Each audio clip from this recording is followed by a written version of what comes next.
Hi, I'm Stephanie Jaworski of joybaking.com. Today we're going to make Pear Frangipane Tarts, and this is what they look like. Now what we have is a almond flavored crust, and then inside we put a very thin layer of raspberry jam, and then we top that with some frangipane, which is an almond cream. Top that with slices of pears, and then once they're baked, we're going to brush the tops with a shiny apricot glaze and pearl sugar. So, as you can tell, this is many layers, different components, and that is why when you go to a nice pastry shop, these are so expensive. But you can make them home, and you can spread it over a few days, so don't worry, it's not that much work. So we're going to start with our almond flavored pastry. I'm going to use my stand mixer with a paddle attachment. You could use a hand mixer, or you could make it by hand. So the first thing we need is 1 1/4 cups, which is 160 grams of all-purpose flour, and I'm going to sift this along with a scant 1/3 cup, 30 grams of almond meal or ground almonds.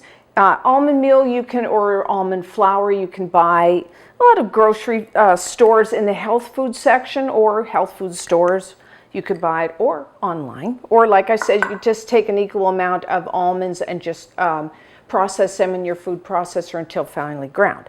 And then you will also need just 1/4 teaspoon, 1 gram of baking powder, and then you will need 2/3 cup, 65 grams of confectioner's sugar. You may know that is powdered or icing sugar. And then you will also need 1/4 teaspoon, 1 gram of salt. And I'm using a kosher salt here. You could just use a table salt, whichever one you want. And I've just put a piece of parchment paper, and I'm just using a strainer. If you had an actual sifter, you could use that.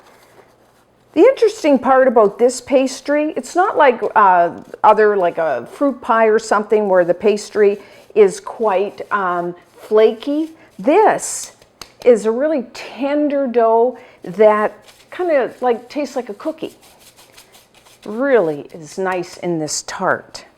So I just did that, and then I'm just going to put this carefully into the bowl of my stand mixer. Okay, and fit it with my paddle attachment, and I'm just going to beat this just to make sure everything's all mixed together. Okay, so now the next thing I'm going to put in is you need 5 tablespoons, 70 grams of butter. I'm using unsalted here. You could use salted, just then leave out the salt in the recipe. And I've put it in, and you want your butter cold from the fridge, and then I've just cut it into these little small chunks. And what we're going to do is we're just going to beat this on, we don't want to get a lot of air in this batter, so we're just going to do it on medium-low speed, and we're going to beat it until the mixture is quite mealy or grainy. And what you're looking for besides that is you don't want any visible pieces of butter in the mixture, which I will show you.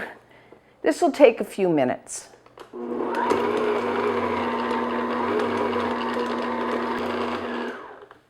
Okay, so I'm going to show you here.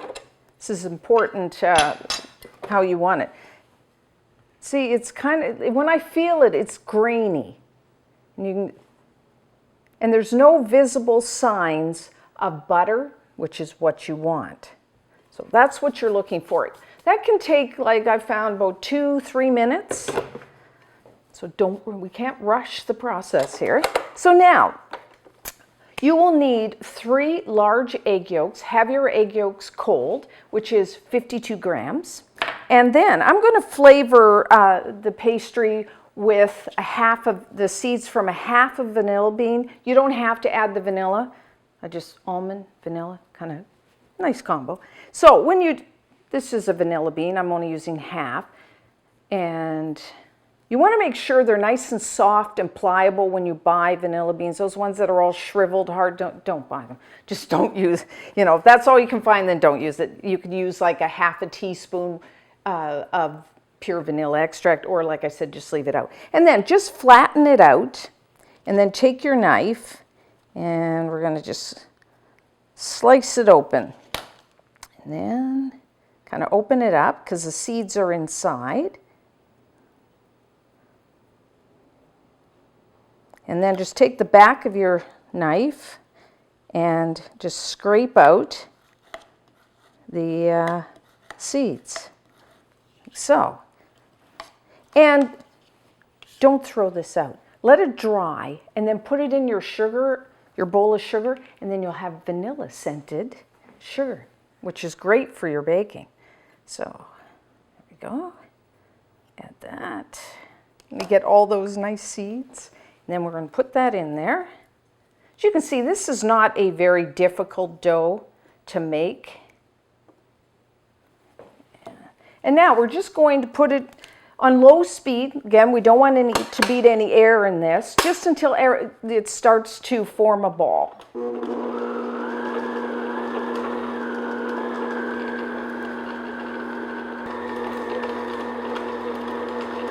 Okay, we're done. As you can see, it's how yellow your pastry is will depend on how yellow your egg yolks. So if yours isn't the same color as mine, that is why. And then of course the color even of your butter. Make sure I get all that. So this is our pastry. Now, as you can see here, I have made 4-inch, which are 10-centimeter tarts. And I find this amount of pastry gives me 6, and if I'm lucky, 7 4-inch tarts. And today I'm going to be using these ring molds. Now, if you didn't have these and you don't want to buy them, fine, that's absolutely fine. What you can do instead is just use a tart pan, either a tart ring or a tart pan. And you can use a 9 or even a 10-inch. So 23 or 25 centimeter tart pan. If that is the case, I'm going to divide my pastry into 6 60-gram balls. So if you were going to make one large, then you just flatten this and you don't even have to do that step. So what I'm going to do now is I'm going to weigh my pastry into, like I said, 60-gram pieces. And then once you do that, then I'm going to take each one and then just kind of roll it into a round and then kind of flatten it into a round. Make it a little easier because we will have to roll this out. And then we're going to wrap them in plastic wrap because this dough, as you can tell, is very soft at this point. So we will have to chill it in the refrigerator for at least 6 hours. But if you want, you can do this point up to 3 days in advance. So you can store your little rounds of your pastry in the fridge for 3 days, or you can even make it and store it in the freezer for up to 3 months. So it's one of those things you could freeze and then just take out the night before and let it chill, like defrost in your refrigerator before using. So once I do this, I'm going to put them all on a plate, put this in the refrigerator. You want it to chill at least 6 hours. You want the butter to firm up again, the gluten to relax, and then when we come back, we're going to roll out our pastry. So now that our pastry is chilled, we are ready to roll it out. It's really cold, so you can either warm it up a little in your hands or on the counter, or I'm just going to put, of course, you need some flour down. Or you can take your rolling pin and pound it a little to soften it and get your frustrations out too at the same time. So now just put a little flour on your round and with your rolling pin. So you want to start with a round shape because we want to make a round ring. So it's better if it's not in a square, you want it in a round. Because I know if you're like me, it's hard to keep it in a round shape when you're rolling it. And then what you want to do is just roll it Keep moving it around. That helps to keep that round shape. And lift it so that if you need to, add a little more flour. Now I find, because I'm using a 4-inch, that what I want this to be is about 5.5 inches round, which is about 14 centimeters. If you're like me, and I mean, you can get your ruler out, but the easiest way I find is to have my tart ring and then just put it on my pastry. And then I want a little bit of a border, because actually these are 3/4 of an inch, which is about 2 centimeters tall. So I want a little bit past the ring so I can get it up the sides. So you need a little extra. So about 5.5 inches or 14 centimeters.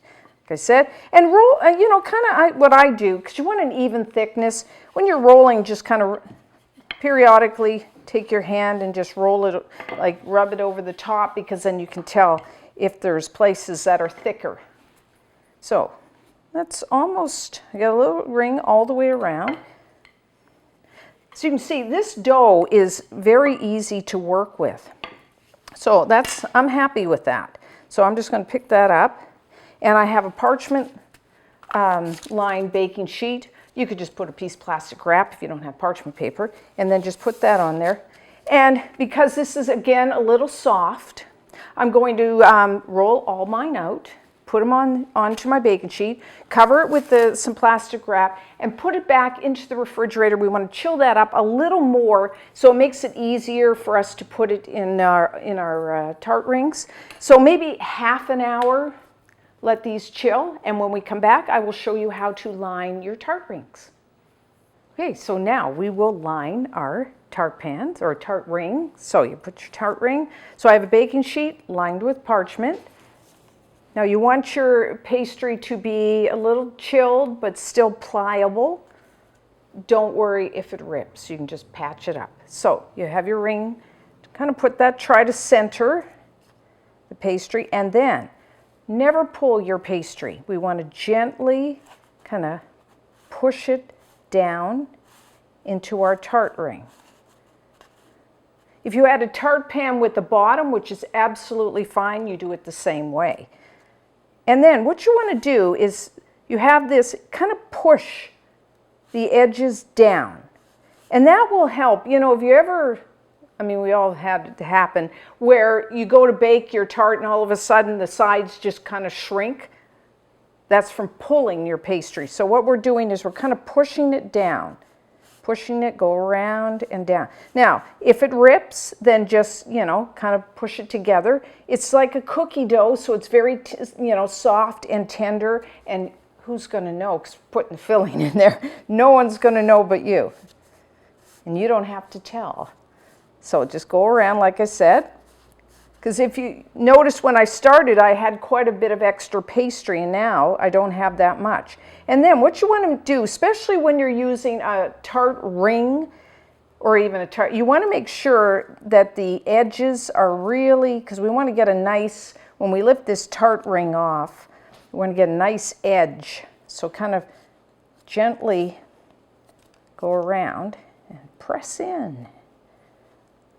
And so now what we have is a little extra on the top. So just take a sharp knife, and then we want to kind of, so go out, not in, out, and try to keep your knife straight so we can get a fairly, let's go around here, nice edge. And that is, see, and then take up any of the scraps. And if you have enough scraps from all of them, the good part about this pastry is you can re-roll it. You can re-roll it a couple times. It's not like a pie pastry where you roll it once and really it starts to get tough. This, you can kind of take it and roll it a couple more times, and you will still find your pastry is very nice when you bake it off. So that's essentially what you do. And then, as you can see, I've already done them, so you don't have to watch me do them all. So now, I'm just going, so we did work this again. It's got soft. I'm just going to cover this up, put it back in the refrigerator, and then when we come back, we will make our frangipane. So for our frangipane, if you have a stand mixer, use your paddle attachment. You could use a hand mixer for this, or you could even use your food processor. First thing you need is 7 tablespoons, 100 grams of butter. Have your butter at room temperature. And then I'm just going to beat that just to make it nice and smooth.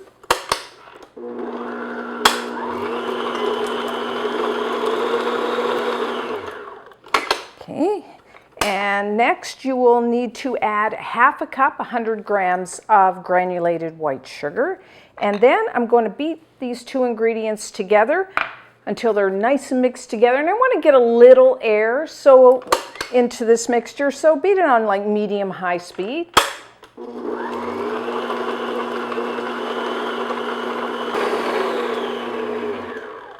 Okay, that looks good. Just want to get it mixed together really well. And as always, scrape down the sides and the bottom of your bowl. Make sure everything's mixed. And then you will need 2 large eggs at room temperature. And I'm just going to add them. I'm just going to add them both at once. And then I'm going to use the seeds from 1 vanilla bean. I just removed them the same way I did for the pastry. If you don't have a vanilla bean, you could just leave it out, or you could add 1 teaspoon, 4 grams of either a pure vanilla extract, or you could even use a vanilla bean paste here. So I'm just going to mix everything together.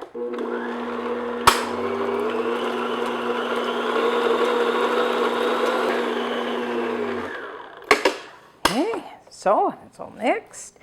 And our last ingredients, our dry ingredients, you will need 1 cup, 100 grams of almond meal flour, or you could just take regular almonds and process them to get ground almonds.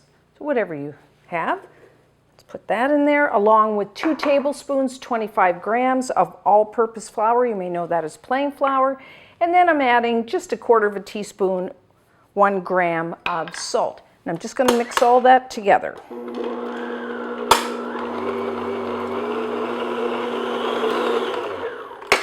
And we're done.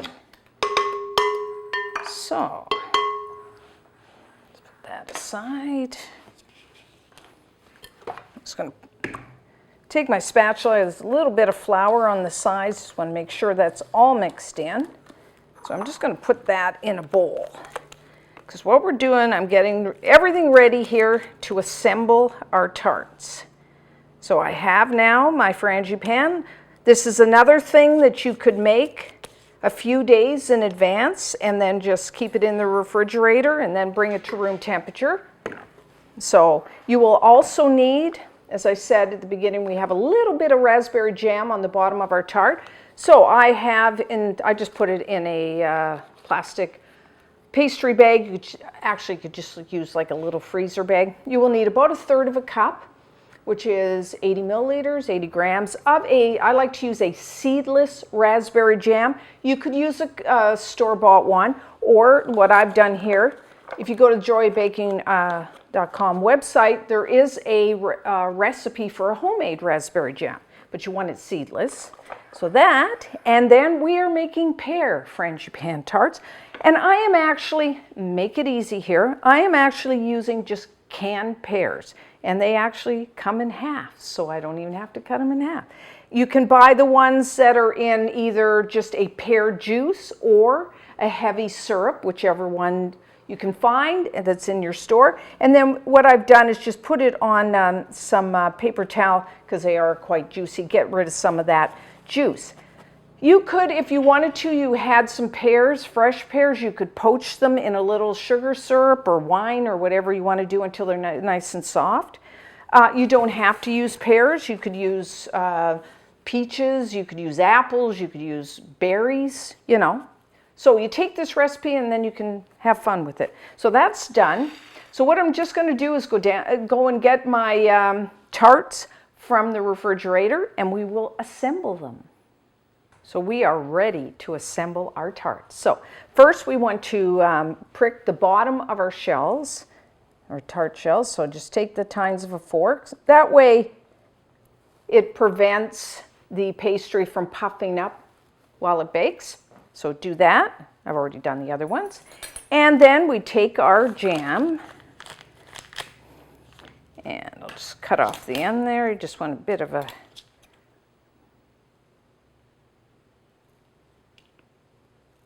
see if that's good. Okay. And then what I do is I just pipe concentric circles, put a little bit of jam in each one. Next, we have our frangipane. Now, if you want to weigh, which you can, I find around 55 grams is a nice amount for this size, which I'll just use a scoop. You want about 2/3 to 3/4 full. You could also put your frangipane in a bag, in a piping bag, and then just pipe it. Which is an easy way too. So I'm just going to have just a little more. And spread it out.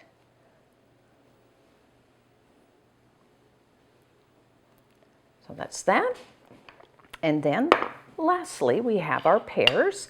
So I'm just going to take my pear. You can see what I'm doing here. And I'm taking a sharp knife and I'm just going to slice it. So, fairly thin slices.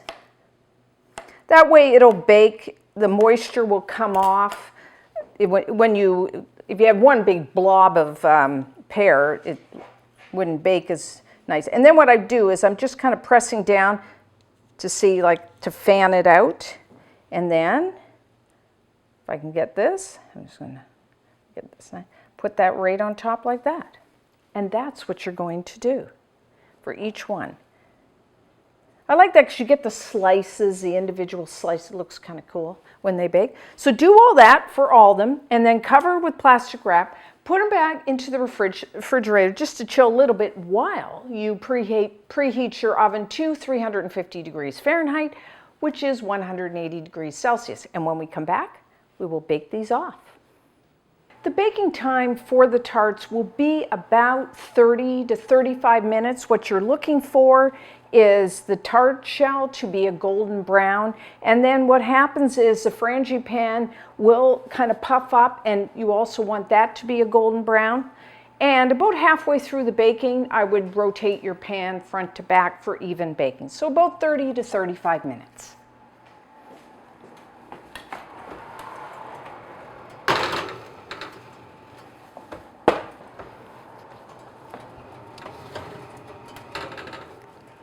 Okay. So our tarts are done. So I put my pan on a wire rack, and as you can see, the frangipane is nice and golden brown, and you can see the crust of the tart is golden brown. So now we're going to let these cool a little bit, and then when we come back, we will brush them with an apricot glaze. So I let these cool a little, and when you use these tart rings, what I love is they just kind of come right off. And then we have a beautiful tart. So that's that. And now, what we're going to do, now you don't have to, but I think it kind of looks cool, is I have a butane torch, and I'm going to brown the tops of our pears. So let's turn this on. Careful. And then I'm just going to just brown the tips of our pear. You know, it kind of like it brings them out where you really notice the pear, because otherwise it kind of just blends right in. And then we are going to glaze the tops with some apricot glaze. Now what I did is I just bought store-bought apricot preserves. I took about 1/3 of a cup, 80 milliliters, and I just heated it up to get it a little warm, and then I strained it to get rid of all the fruit, so that I'm just left with this. Now if it's really thick, you can thin it out with either just a little water or my personal preference is a little bit of Grand Marnier. So whatever you want to do. And then we're going to take just pastry brush, and I'm going to brush the whole top of our tart. And you know, not only does it really make it like so pretty, nice and shiny, it also prevents the pear from drying out. And also the frangipane. So next time you go into a bakery and you see all this nice and shiny tops to their fruit, you know what they did. So you can see, oh, doesn't it look so pretty? And then I have some pearl sugar here, and then I'm going to just, again, see that white against the color? It kind of makes the whole tart just kind of pop. And you know, you eat with your eyes first, right? So you want to make your desserts nice and pretty. You could also use some flaked almonds as well, because that way tells people like there's frangipane inside, kind of that. So doesn't that gorgeous? Like I said, you can use other types of fruit depending on the season. So normally I would let this cool down a little because it's still quite warm, but we will try. Let's see. So if inside, as you can see, we got the nice crust, a little bit of raspberry jam, we got the frangipane, and then the pear on top.